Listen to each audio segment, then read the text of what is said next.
L'ONU en action, un programme de la télévision des Nations Unies.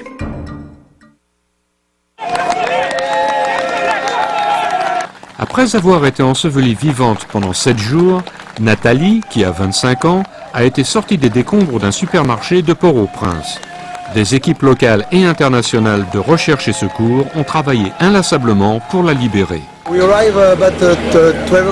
Nous sommes arrivés ici à midi et l'équipe de sauvetage était déjà sur place. Bruno Besson était l'un des chefs de l'équipe française de Secourisme sans frontières. Donc ce qu'on va faire maintenant, on va agrandir la dalle, là où elle est, pour pouvoir la perfuser avec le tubule. We're going to try to feed her an IV tube so she can drink from the IV tube. We are not, I repeat, we are not starting a line. Après 12 longues heures, Nathalie a pu être tirée des décombres pour recevoir des soins médicaux et parler au téléphone avec son père.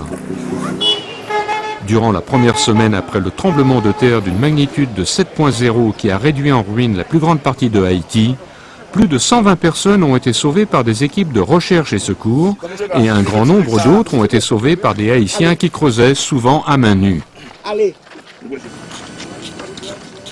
Jens Christensen, un gardien de la paix civile des Nations Unies, fait partie de ceux qui ont eu de la chance. Il a été enseveli pendant 5 jours dans les décombres du quartier général de l'ONU. Il a pu parler de son sauvetage spectaculaire quelques jours plus tard. Je pense que la croyance en la survie, au fait que je serai découvert, est ce qui m'a permis de survivre mentalement. Maybe survive. I heard the bombing. How long ago did you last hear that? Last time I heard someone was 36 to 48 hours ago. Il a aussi cru que sa décision prise au quart de seconde de plonger sous une table dès que le séisme a commencé, plutôt que de se presser vers la porte, est ce qui lui a aussi sauvé la vie. J'ai miraculeusement pris la bonne décision.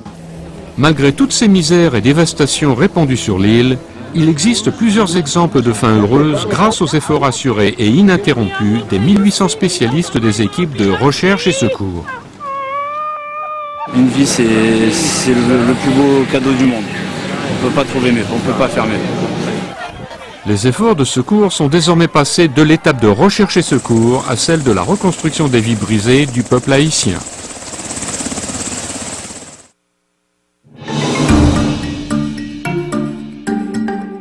Ce reportage a été préparé par Jill Fickling pour les Nations Unies.